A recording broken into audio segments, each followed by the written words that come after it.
Buenos días, mi nombre es Jorge Mendoza y les voy a exponer acerca de la Venezuela rentista, pero primero tenemos que saber qué es un Estado rentista. Este es un término utilizado en la política para designar a países cuyos ingresos provienen de actividades económicas no productivas, generalmente la extracción del petróleo, descuidando el desarrollo en otros sectores de la economía y facilitando la destrucción de los recursos naturales en pos de la rentabilidad económica. Según los expertos, esta es una práctica asociada a los gobiernos no democráticos. Ahora hablaremos de algunos de los riesgos que sufren los países que utilizan este tipo de economía. Sufrir devaluaciones masivas con efectos devastadores. No se puede experimentar un proceso de desarrollo sostenible. La economía se vuelve vulnerable y cambiante. Empobrecimiento e inflación en los periodos de bajos precios y la destrucción de la flora y fauna. Ahora vamos a explicar la implementación de este sistema en el uso del país. Durante las últimas décadas, la economía venezolana ha sido catalogada como rentista, un término que resume su condición de dependencia de la renta generada por la actividad petrolera. El Estado, como único dueño de las riquezas del subsuelo, ha percibido ingentes recursos a través de la explotación de hidrocarburos y el cobro de impuestos y otros gravamenes, particularmente en los años en los que se han producido abruptos aumentos en los precios del petróleo, lo que ha permitido la implementación de políticas de gasto altamente expansivas, con importantes repercusiones en la economía interna. Esto ha llevado a la conformación de una estructura económica conocida como capitalismo rentístico. Desde 1974 se han producido severos cambios en el comportamiento de los precios reales de la exportación, pudiendo distinguirse periodos de grandes aumentos como los de 1974, 1979 a 1981 y 2004 al 2008, y periodos de aumentos más moderados y aislados como los de 1990, la época de la Guerra del Golfo, del Desierto, y 1999 al 2000, que es la época de la recuperación de las economías asiáticas, así como periodos de contracción y de estabilidad. Esas variaciones han coincidido con el comportamiento de la renta petrolera de origen externo, notándose una alta correlación entre ambas variables. En un estudio sobre la incidencia de la política fiscal de Venezuela, se demuestra que en los periodos de mayor ingreso, el gobierno opta por implementar una política de franca expansión del gasto público, mecanismo a través del cual se inyectan a la economía los recursos externos adicionales del petróleo. En efecto, se demuestra que en los periodos de 1974 a 1977, 1980 a 1981, 1990 a 1991 y el año 2000, el sesgo de la política fiscal fue típicamente expansivo, pudiendo catalogarse la misma como procíclica, ya que los gastos y los ingresos fiscales se comportan como factores que, lejos de buscar la estabilización macroeconómica,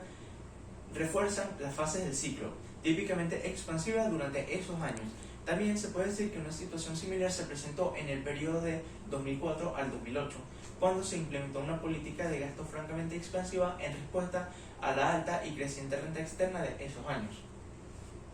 Previo a los cambios abruptos de mediados de los años 70 y subsiguientes, los precios fueron bastante estables, generándose una renta sostenida y relativamente abundante con el tiempo. En un país más pequeño, con una población mucho menor y con necesidades más básicas y poco diversificadas como lo era la Venezuela a mediados del siglo pasado, permitió que esa renta petrolera se pudiera permitir al gobierno implementar una política de inversión en infraestructura y industrias básicas, además del estímulo en la financiación para el desarrollo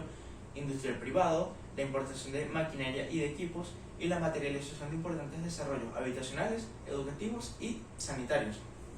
Como resultado, el país disfrutó de un elevado y sostenido crecimiento económico durante varias décadas, con una de las inflaciones más bajas del mundo y una de las monedas sólidas más estables. Eso generó un importante dinamismo social que se tradujo en la consolidación de una clase media pujante y en la reducción sostenida de la pobreza. El aumento de los precios petroleros a mediados de la década de los 70 parece indicar la profundización de la bonanza de aquellos años. La entrante administración del presidente Pérez en 1974 puso en marcha una política de franca expansión de gasto con el fin de desarrollar la industria básica y modernizar los servicios públicos, al punto que no bastaron los altos ingresos del petróleo, sino que se utilizó intensamente el crédito bancario internacional para financiar el creciente gasto gubernamental. Eso hizo que se pasara de una situación de amplio superávit en 1974 y 1975 a un equilibrio en 1976, para luego adentrarse en déficits fiscales cada vez más acentuados en los 2 años subsiguientes. Sin embargo, la oferta interna no podía crecer al ritmo que lo hacía la demanda, debido a las limitaciones estructurales como la escasez de mano de obra especializada y la infraestructura física poco desarrollada. siendo necesario incrementar notablemente las importaciones para compensar aquel desbalance. Eso impidió que la inevitable escalada inflacionaria que tenía que producirse se desembocara, por lo menos en el sector de los transables, pero también contribuyó a crear un déficit creciente en la cuenta corriente de la balanza de pagos, ya que después del aumento de las exportaciones nominales en 1974, estas se estabilizaron e incluso se contrajeron en 1978, cuando los precios petroleros bajaron en respuesta a una situación de sobreoferta. Esto, combinado con la incertidumbre acerca de la estabilidad del bolívar, estimuló la salida de capitales, agravándose así el desequilibrio externo. Al final del quinquenio del presidente Pérez, en 1978, la economía se encontraba en una situación precaria, caracterizada por los desequilibrios en las transacciones externas y en las finanzas públicas. Eso llevó al convencimiento de que la administración entrante implementaría un severo ajuste, siendo la devaluación del bolívar uno de los componentes más probables, debido al déficit externo y a la alta sobrevaluación cambiaria que entonces existía. El mantenimiento de una tasa de cambio fija combinado con una inflación interna muy superior a la externa hizo que el bolívar se sobrevaluara, incentivando las importaciones y minando la competitividad del aparato productivo local frente al extranjero. La crisis iraní de 1979, seguida por el estallido de la guerra entre Irán e Irak en 1980, produjo la segunda crisis energética mundial, caracterizada por una nueva escalada en los precios del petróleo. El mayor ingreso de divisas eliminó el déficit de la cuenta corriente a fines de 1979 y generó abultados superávits a partir de 1980. Ello contribuyó, por una parte, a eliminar las expectativas de la devaluación y, por la otra, a reiniciar la política expansiva de gasto público. Sin embargo, no se produjo la bonanza de mediados de los años 70, ya que buena parte de los recursos que se inyectaban salían al exterior por los altos intereses existentes en los mercados financieros internacionales, situación que forzó a las autoridades económicas a elevar la tasa de intereses interna para competir contra la externa. El consumo privado perdió el dinamismo de los años previos y la inversión privada se contrajo intensamente, no solo debido a los elevadísimos rendimientos que podían obtenerse en los mercados financieros internacionales, sino también por el alto costo de financiamiento y la amplia disponibilidad de capital ocioso debido a las cuantiosas inversiones que se realizaron en años previos. Otro factor que contribuyó a limitar la actividad económica en ese periodo fue la aparición de mayores presiones inflacionarias, en parte debido a la materialización de una inflación represada y a problemas de altos costos de producción. Así, en 1979 y 1980 se produjeron aumentos anuales del 20%, históricamente desconocido. La situación empeoró en 1982 cuando un nuevo debilitamiento en los precios del petróleo, combinado con la crisis de México, deterioró las expectativas, arreciando la salida masiva de capitales. De hecho, la creciente sobrevaluación de la moneda debido al mantenimiento del tipo de cambio fijo vigente desde hace muchos años y a la materialización de una inflación interna muy superior a la de los principales socios comerciales de Venezuela, así como la desaparición del financiamiento internacional, llevaron al convencimiento de que, al igual que sucedió con el peso mexicano en febrero de 1982, el bolívar sería inevitablemente devaluado, estimulándose la fuga de capitales. Ello hizo que en febrero de 1983 se estableciera un control de cambio con tipos de cambio diferenciales, terminando así la libre convertibilidad con un tipo de cambio fijo que imperó durante mucho tiempo. Esas decisiones cambiarias implicaron una devaluación del bolívar que corrigió en parte la sobrevaluación. En 1983, el último año del gobierno de Herrera Campis, se materializó una crisis caracterizada por la negativa del gobierno a tomar medidas económicas en el año electoral y al aumento de la deuda externa. Ello llevó a la administración entrante del presidente Lucinchi a implementar políticas económicas de ajuste tendentes a afrontar los desequilibrios heredados, haciendo que en 1984 y 1985 se implementara una política fiscal contractiva que contribuyó a que en esos años la economía se quedara estancada. A fines de 1985, el gobierno decidió poner fin al ajuste e implementar una política fiscal expansiva con el fin de estimular la actividad económica, para lo cual contaba con los recursos ahorrados durante el periodo de ajuste. Sin embargo, en febrero de 1986 se desplomaron los precios petroleros, manteniéndose estos en niveles mucho menores que en los años previos durante el resto de la administración de Lucinchi. No obstante, la política expansiva de gasto continuó, generándose déficits de importancia. Ello contribuyó a que se devaluara el bolívar en diciembre de 1986. Si Si bien esa devaluación corrigió en parte la sobrevaluación de la moneda que entonces existía, la misma rápidamente volvió a aparecer, ya que el tipo de cambio oficial se mantuvo inalterado por 2 años, a pesar de que la inflación interna era mucho mayor que la externa. A finales de 1988, después de 6 años de control cambiario, la economía sufría grandes problemas. Además del desequilibrio fiscal, la congelación de las tasas de intereses a niveles artificialmente bajos y divorciados de la realidad inflacionaria se tradujo en una sobredemanda de créditos y en dificultades crecientes para la banca de captar depósitos del público, generando ello un desequilibrio en el mercado financiero y monetario. Adicionalmente, la estabilidad en las exportaciones petroleras, combinada con las crecientes importaciones debido al mayor nivel de actividad económica y a la sobrevaluación de la moneda, generó déficits crecientes en la cuenta corriente y una pérdida sostenida e intensa en las reservas internacionales. Todo lo anterior creó una situación insostenible que exigía la aplicación de un plan de ajuste orientado a corregir los profundos desequilibrios existentes. Eso hizo que a comienzos de 1989 la administración entrante, encabezada por Carlos Andrés Pérez, implementara un plan de ajuste y eliminara el control de cambios y unificara la tasa cambiaria a niveles prevalecientes en el mercado paralelo, implicando una devaluación del bolívar muy intensa. Adicionalmente, se comenzaron a sincerar las tarifas de los servicios públicos y los precios de varios productos básicos como la gasolina, y se firmó una carta con intención al Fondo Monetario Internacional con su consiguiente condicionamiento. La implementación de ese plan de ajuste fue traumática, ya que a los pocos días de haber comenzado el nuevo periodo presidencial se produjo el estallido popular conocido como el Caracazo, en buena parte como respuesta a las sorpresivas medidas de ajuste que muy poca gente esperaba. Como consecuencia de los severos ajustes correctivos, ese año el PIB se contrajo 8,6%, la inflación se ubicó en 82% y la caída del poder de compra del venezolano fue muy intensa. No obstante, la recuperación de los precios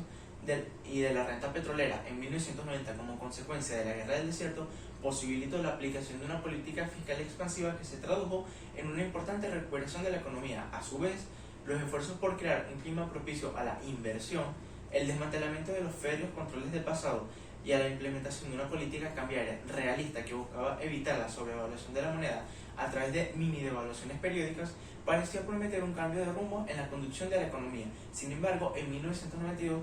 todo cambió con el descalabro político causado por 2 intentos de golpe de Estado,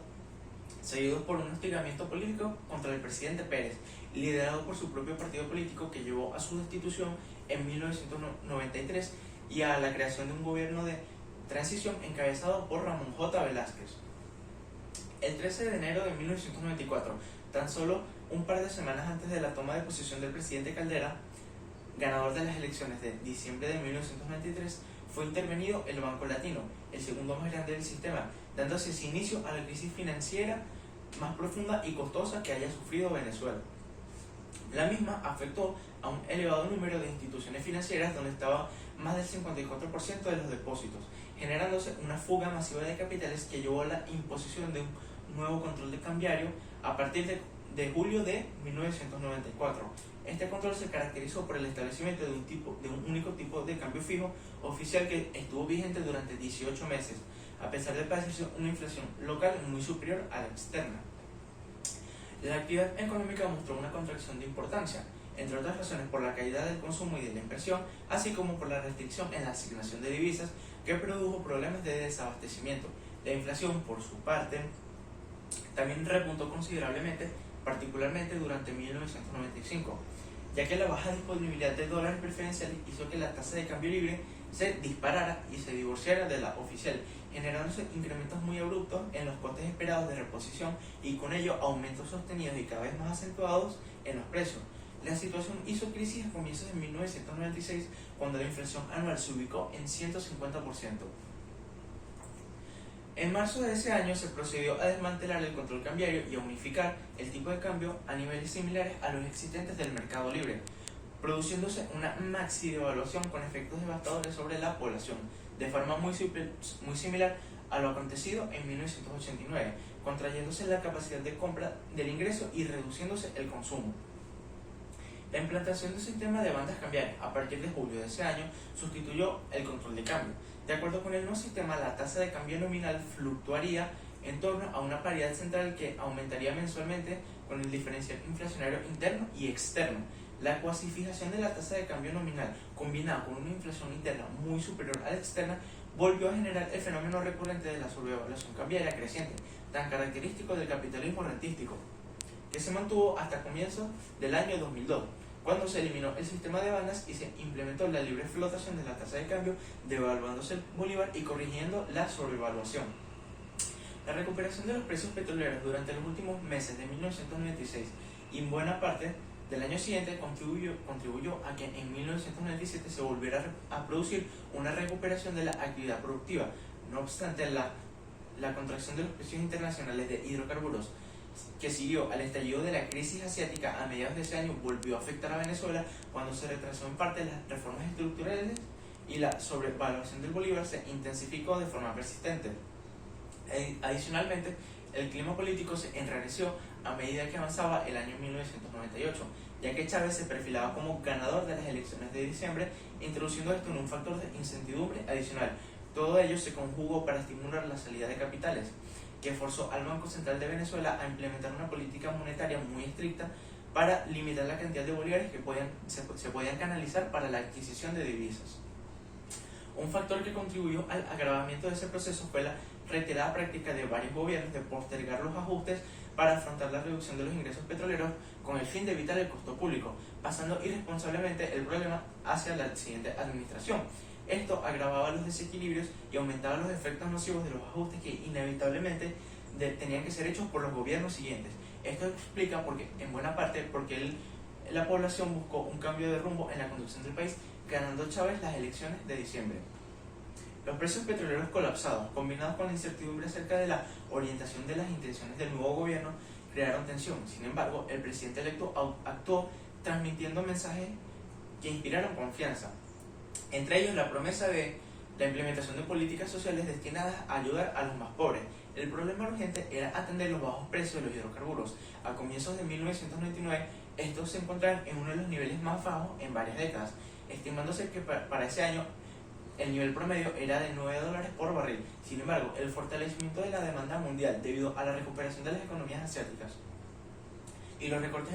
de producción de la OPEP modificaron aquel sombrío panorama desde el segundo trimestre, haciendo que el precio promedio para ese año terminara en $16,4 por barril y en el 2000 alcanzara $25,91 por barril. Otra prioridad del gobierno entrante fue la reducción de la inflación. Se decidió continuar con la política cambiaria implementada por Caldera desde julio de 1996 y la inflación cayó 20% en 1999. El ambiente de incertidumbre y los bajos precios petroleros contribuyeron a crear un clima económico muy negativo que se tradujo en una severa caída de la actividad productiva.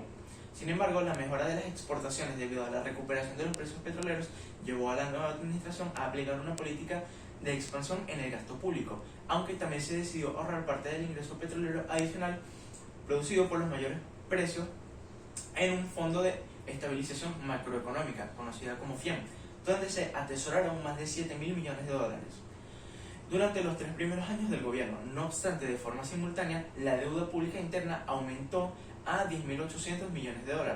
Como producto de la política fiscal expansiva y de la sobrevaluación creciente de la moneda, debido a la clase del tipo de cambio, en el año 2000 la actividad económica creció 3,6% en términos reales y la inflación bajó a 13,4%.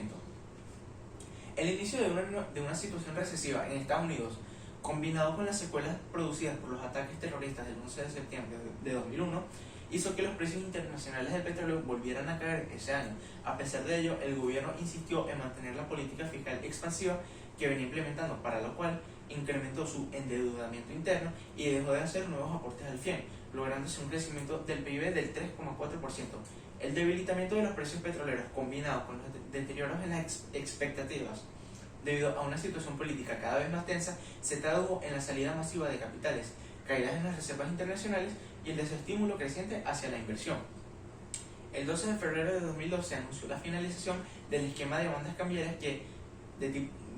con anclaje del tipo de cambio fijo, siendo sustituido por una libre flotación de la tasa cambiaria, lo que implicó una devaluación importante del bolívar. No obstante, las salidas de capitales continuaron, con la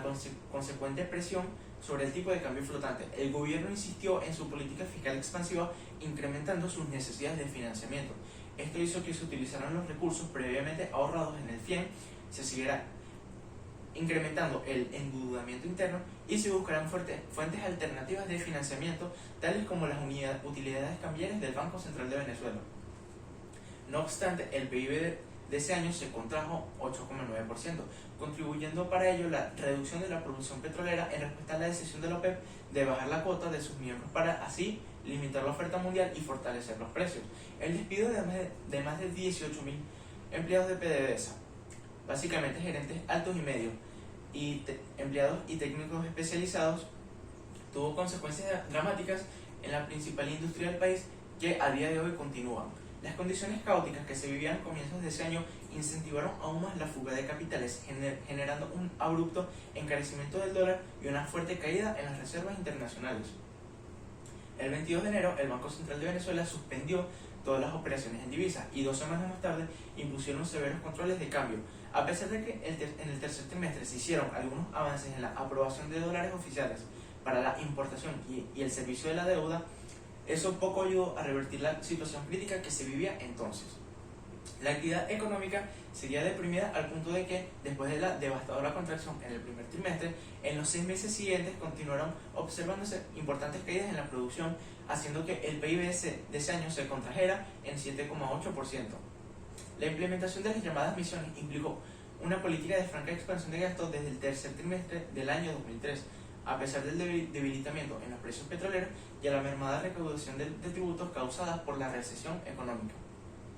Esto, obviamente, ensanchó la brecha fiscal, por lo cual el gobierno, por una parte, forzó al Banco Central de Venezuela a financiar el gasto público deficitario a través de la creación de unas utilidades cambiarias ficticias y, por la otra, incrementara notablemente su nivel de endeudamiento, haciendo que la banca local comprara bonos públicos en cantidades crecientes. El incremento de la renta petrolera debido al aumento sostenido de los precios en el periodo de 2004 al 2008 llevó a la implementación de una política fiscal expansiva y procíclica en buena parte de ese lapso. Esto hizo que la oferta monetaria real experimentara un crecimiento interanual promedio del 34,6% en el periodo de 2004 al 2006, a pesar de los esfuerzos hechos por el Banco Central de Venezuela por reabsorber parte de la liquidez excedente a través de la venta de bonos de certificados de depósitos remunerados. El consumo privado real experimentó un crecimiento interanual promedio del 16,3% en el periodo de 2004 a 2007. La formación bruta de capital fijo, por su parte, también experimentó importantes aumentos. Esta bonanza se reflejó favorablemente en el sector laboral y en la población en conjunto. El ingreso real de los venezolanos experimentó importantes crecimientos y el desempleo bajó notablemente, pasando de 18% en 2003 a 8,5% en 2007. A pesar del alto crecimiento en 2007, después de 4 años de bonanza, más del 52% de la fuerza laboral estaban afectada por situaciones de desempleo o subempleo. Dado que el crecimiento de la demanda interna era mayor que el de la producción, fue necesario complementar la oferta local con importaciones cada vez más altas, las cuales también se vieron estimuladas por el alto crecimiento de la producción y por la elevada y creciente sobrevaluación de la moneda. A tal punto llegó la dependencia del suministro externo de que, de acuerdo con cifras del Banco Central de Venezuela, la relación de importación de bienes y servicios a PIB de 2007 fue de 48%. Esa alta dependencia del suministro externo no solo implicaba altos riesgos para una economía tan dependiente de una actividad tan volátil como es la actividad petrolera, sino que también significaba una carga muy pesada para el aparato productivo interno. La inflación, por su parte, se mantuvo elevada a lo largo de esos años, siendo la más alta de América Latina. No obstante, los controles de precios y los masivos subsidios gubernamentales la moderaron ligeramente durante los 2 primeros años de bonanza, que fueron 19,2% en 2004 y 14,4% en 2005, a pesar de la extraordinaria expansión de la oferta monetaria. Otros factores que contribuyeron a mitigar el aumento de los precios durante esos años fueron la sobrevaluación de la moneda, las ingentes importaciones gubernamentales y la venta masiva de productos de consumo a través de mercado mediante el subsidio. Al colapsar los precios internacionales del petróleo en la segunda mitad del 2008, como producto del estallido de la crisis financiera mundial, era obvio que la economía venezolana sufriría de fuertes de un fuerte impacto. A pesar de la recuperación de los precios en el 2009, los ingresos de las exportaciones de ese año fueron sustancialmente menores a la de los años precedentes, pues el precio promedio, ubicado en 57,01 dólares por barril, fue muy inferior al del año 2008, que estaba ubicado en 86,49 dólares por barril. Eso no solo implicó una aguda merma en la captación de divisas, sino también una importante caída en los ingresos fiscales, haciendo inevitable, por una parte, la restricción al acceso de divisas preferenciales altamente subsidiadas y, por otra, a un recorte fiscal de importancia. Por su parte, la restricción fiscal hizo que el gasto público real no solo dejara de crecer, sino que también disminuyera en magnitudes de importancia y que las necesidades de financiamiento del gobierno crecieran sustancialmente. Adicionalmente, la inversión privada se redujo abruptamente en respuesta al acoso gubernamental creciente hacia la empresa privada. La contracción de la demanda agregada interna resultante hizo que la actividad productiva experimentara una caída de importancia en el 2009, que se vio agravada por la incapacidad cada vez más manifestada del sector público para manejar las empresas estatalizadas y las crecientes limitaciones de PDVSA para aumentar los volúmenes de producción y de exportación y honrar a sus compromisos con proveedores y contratistas. En el 2010 se repitió el adverso cuadro económico del 2009 con una contracción del PIB del 1,9% y a una inflación de 27,2% superior a la del año anterior. En el año 2013 muere Chávez y es elegido como presidente Nicolás Maduro, el cual ha seguido las mismas políticas de Chávez hasta la actualidad, lo cual ha seguido acumulando una gran inflación, devaluación del bolívar y, más recientemente, debido a la falta de inversión, se han producido cortes eléctricos, incendios en refinerías, derrames de petróleo y escasez de gasolina. Para luchar con la escasez de gasolina, el gobierno comenzó a importar gasolina desde Irán. Ahora hablaremos de las consecuencias que ha tenido la implementación de este tipo de economía en el país. Sufrir de la mayor hiperinflación de la historia, el éxodo de más de 6 millones de venezolanos, altos niveles de criminalidad y de corrupción. Más del 76,6% de la población se encuentra en situación de pobreza extrema. El bolívar sufre una devaluación diaria del 1,3%. La deuda externa sobrepasa los 100.000 millones de dólares. Bloqueo económico por parte de Estados Unidos y otros países. Falta de inversión en la infraestructura productora del país y fallas eléctricas y escasez de gasolina. Las experiencias vividas durante las últimas décadas de la economía venezolana han demostrado una y otra vez que las bonanzas económicas generadas por las políticas procíclicas que se aplican en los periodos de altos precios, particularmente del consumo, son seguidas por una situación de crisis que se presenta cuando los precios bajan, incluso si existen restricciones en la producción petrolera. Al no contarse con recursos ahorrados durante los años de bonanza, la reducción abrupta de los ingresos tiene efectos devastadores, ya que la brecha es difícilmente cubierta con financiamiento, el cual, de estar disponible, es altamente costoso para una economía afectada por una caída abrupta de la renta de la que depende. De allí la importancia de crear fondos de estabilización macroeconómica con el ahorro de parte de la abundante renta obtenida durante los años de altas exportaciones, para así contar con recursos que permitan paliar la caída de los ingresos en periodos de menor precio.